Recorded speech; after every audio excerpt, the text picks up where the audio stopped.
ధూమపానం, మద్యపానం అలవాటు ఉన్న వాళ్ళలో తప్పకుండా లైంగిక శక్తి తగ్గుతుంది. దాంట్లో సందేహం లేదు.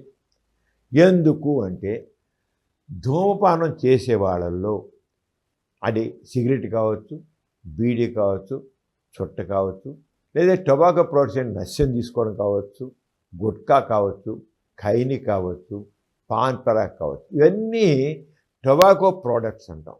ఈ టొబాకో ప్రోడక్ట్స్ వల్ల దాంట్లో నికోటిన్ అనే పదార్థం ఉంటుంది. ఈ నికోటిన్ అనే పదార్థం రక్తనాళాలలో ఉండే ఎండోథీలియాన్ని డ్యామేజ్ చేసేసి దాంతో రక్తనాళాలను సన్నబరేటు చేస్తాయి. పురుషాంగం చక్కగా గట్టిపడాలంటే రక్తనాళాలు చక్కని వ్యాకోచించే గుణం కలిగి ఉండాలి. ఎందుకంటే లైంగికపరమైనటువంటి కోరిక కలిగినప్పుడు మెదడులోంచి సంకేతాలు వచ్చినప్పుడు పురుషాంగానికి ఏ రక్తనాళాలు అయితే రక్తాన్ని సరఫరా చేస్తుంటాయో ఆ రక్తనాళాలు బాగా వ్యాకోచించాలి. వ్యాకుంచే గుణం ఉన్నప్పుడు వ్యాకుంచాలి. మామూలుగా కంటే 10 రెట్లు 15 రెట్లు రక్తం లోపలికి దూసుకెళ్ళాలండి. మామూలప్పుడేమో కొద్దిగా వెళ్ళినా లైంగికపరమైన కోరిక కలిగి అంగం స్తంభించాలంటే, అంగం గట్టిగా స్ట్రాంగ్గా స్తంభించాలంటే మామూలుగా వెళ్ళే రక్తం కంటే 10-15 రెట్లు వెళ్ళాలి. అంటే దానికి ఎంత వ్యాకోచించకుండా కాదు.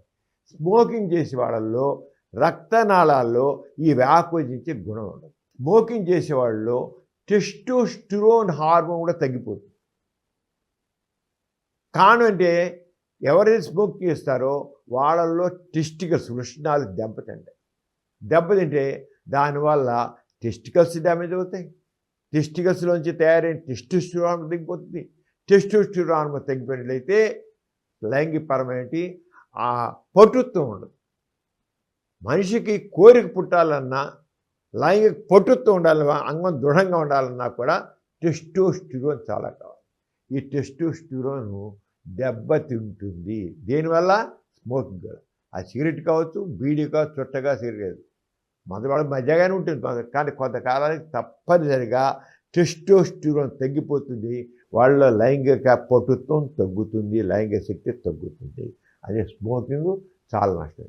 అంతేకాకుండా వీరికణాలు కూడా తగ్గిపోతాయి. గుర్తించండి, వాళ్ళల్లో సంతానోత్పత్తి కలిగించేది కాసిన వీరికణాలు కూడా ఈ స్మోకింగ్ చేసే వాళ్ళు టెస్టికల్స్ డ్యామేజ్ అయిపోయి దాని వీరికణాల సంఖ్య కూడా బాగా తక్కువైపోతే కదలిక తగ్గిపోతే దాంతో పిల్లలు పుట్టరు.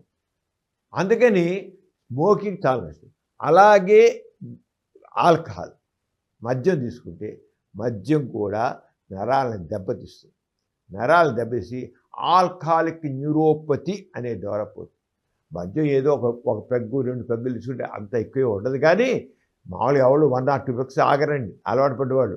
ఎప్పుడో సోషల్ డ్రింకర్ 15 రోజులకో నెలకు ఒకసారి డ్రింక్ చేసి దాంట్లో అవ్వదు. కానీ ఎవరైతే రోజు ఒక క్వార్టర్ బాటిల్, హాఫ్ బాటిల్ లేదా ఫుల్ బాటిల్ కొట్టేస్తుంటారో వాళ్ళలో తప్పకుండా ఆల్కహాలిక్ న్యూరోపతి డెవలప్ అవుతుంది. ఎందుకంటే 4 పెగ్గులు 5 పెగ్గులు తీసుకుంటారు వాళ్ళు రోజుకి. తాగి దాంతో ఏంటి నరాలు మొద్దుపోతాయి. మొద్దుపోయేకల్లా కోరికైతే పుడుతుంది బ్రెయిన్లో, కానీ రక్తనాళాలని ఏవైతే పురుషాంగం స్తంభించారు రక్తనాళాలు వ్యాకోజాపోతాయి. న్యూరోపతి కదా, న్యూరోపతి అంటే స్టిమ్యులేషన్ ఉండదు, మొద్దుపోయిపోతాయి. అలాగే టెస్టోస్టిరోన్ హార్మోన్ ఏదైతే లైంగిక పటుత్వం కావాలో, లైంగికపరమైన కోరిక పుట్టాలో దానంతా తగ్గిపోతుంది. సరైన కోరిక కలగదు. అంచేత సెక్స్ పరంగా ధూమపానం అలాగే మద్యం 2 హానికరమైనవి. ఇది సెక్స్ పరంగా. సెక్స్కే కాకుండా క్యాన్సర్ వచ్చే అవకాశం ఉంది, గుండె జబ్బు వచ్చే అవకాశం ఉంది, నరాల జబ్బు వచ్చే అవకాశం ఉంది. రకరకాల కారణాలు వేరే ఉన్నాయి, అవి చాలా ఉన్నాయి. స్మోకింగ్ వల్ల, డ్రింకింగ్ వల్ల, ఇతరత్ర సెక్స్ పరంగా కూడా ఈ రంగం నష్టం ఉంది. అంతే స్మోకింగ్కి డ్రింకింగ్కి దూరంగా ఉండాలి.